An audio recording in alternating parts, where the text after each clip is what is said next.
Hi friends, இந்த வீடியோவில் ஏசு கிறிஸ்து இந்த பூமிக்கு வரப்போகிற இரண்டாம் வருகையை குறித்து எனக்கு தெரிஞ்ச சின்ன விஷயத்தை உங்கள் கூட ஷேர் பண்ண போகிறேன். ஸோ அதுக்காக தான் இந்த வீடியோ பார்த்துட்டு இது உங்களுக்கு யூஸ்ஃபுல்லாக இருந்துச்சுன்னு நீங்கள் நினச்சிங்கன்னா உங்கள் ஃப்ரெண்ட்ஸுக்கும் ஷேர் பண்ணுங்கள்.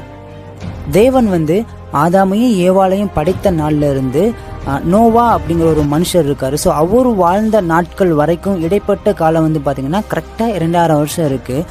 தேவன் நோவாவை பார்த்துட்டு இந்த பூமியில் இருக்கிற மக்கள் எனக்கு விரோதமாக பாவம் அதிகமாக பண்ணுறாங்க, அதனால இந்த பூமியை நான் தண்ணீரால் அழிக்க போறேன்னு சொல்லிட்டு தேவன் நோவாவை பார்த்துட்டு சொல்றாங்க. அது மட்டும் இல்லாமல் நீ எனக்காக ஒரு மிகப்பெரிய ஒரு பேழையை உருவாக்கணும் அப்படின்னு சொல்லிட்டு நோவாவுக்கு தேவன் கட்டளையிடுறாரு. தேவன் சொன்னபடியே நோவா கப்பலை உருவாக்குறாரு. ஸோ அது மட்டும் இல்லாமல் அங்கே இருக்கிற ஜனங்களுக்கு பாவம் பண்ணாதீங்க, தேவன் இந்த பூமியை அழிக்க போறான்னு சொல்லிட்டு எல்லாருக்குமே சொல்லிக்கிருக்காங்க. ஆனால் அங்கே இருக்கிற மக்கள் எல்லாருமே யாரா இவன் பைத்தியக்கார மாதிரி பேசுறா அப்படின்னு சொல்லிட்டு நினச்சிக்கிட்டு யாருமே மனம் திரும்பவில்லை. ஆனாலும் நோவா தேவனுடைய வார்த்தையை கேட்டு அந்த கப்பலை உருவாக்கி முடிச்சிடுறாரு. ஃபைனலி கடவுள் பார்த்தீங்கன்னா கரெக்டாக அந்த பூமியை எல்லாத்தையுமே அழிச்சிடுறாரு. அந்த கப்பலில் அவரோட ஃபேமிலி மட்டும்தான் பாதுகாப்பாக இருந்தாங்க. ஸோ அந்த ஸ்டோரி ஏன் சொன்னேன் அப்படின்னா, தேவன் இந்த பூமியில் ஆதாமையும் ஏவாளையும் படைத்த நாளில் இருந்து நோவா வாழ்ந்த காலம் வரைக்கும் கரெக்டாக 2000 வருஷம் இருந்துச்சு.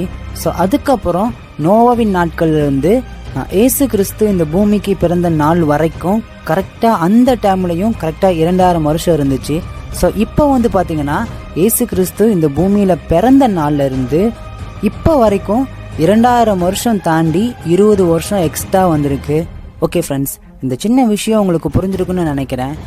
இன்னொரு விஷயம் மட்டும் உங்கள் கூட ஷேர் பண்ணணும் ஆசை இருக்குது. எல்லாமே கரெக்டாக பர்ஃபெக்டாக 2000 வருஷம் தாண்டி வந்துச்சு.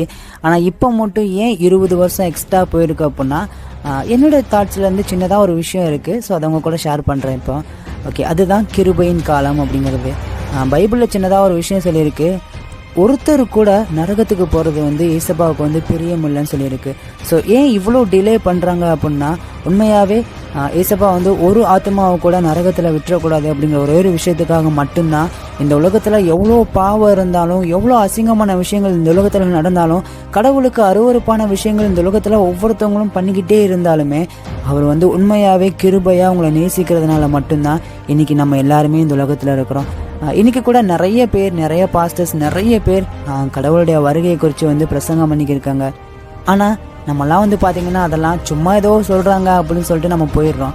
அதே மாதிரி தான் நோவாவின் காலத்தில் நோவா நிறைய பேருக்கு சொன்னார், இந்த மாதிரி தேவன் பூமியை அழிக்க போகிறாங்க அப்படி சொன்னாங்கன்னா அங்கே யாருமே அவரை மதிக்கவே இல்லை. ஸோ நம்ம லைஃப்பில் நம்ம கொஞ்சம் புரிஞ்சு பார்ப்போம், இப்போது இந்த செகண்ட் இசப்பா வந்தால் நம்ம எங்கே இருப்போம். ஸோ அதனால் நம்மளுடைய வாழ்க்கையை நம்ம பரலோகத்துக்கு நேராக ஆயத்தப்படுத்திக் கொள்வோம். ஸோ எனக்கு சின்ன விஷயம் அது தெரிஞ்சிச்சு, உங்கள் கூட ஷேர் பண்ண ஆசைப்பட்டேன். ஸோ அதுக்காக தான் இந்த வீடியோ. ஓகே கைஸ், இந்த வீடியோ உங்களுக்கு பிடிச்சிருக்குன்னு நினைக்கிறேன். ஸோ இன்னும் இது போல் நிறைய விஷயங்களில் நிறைய ஸ்டோரிஸை உங்கள் கூட ஷேர் பண்ணுறேன். God bless you. கடவுளுடைய வருகைக்கு எப்போதும் நம்ம எல்லாருமே ஆயத்தமாக இருப்போம்.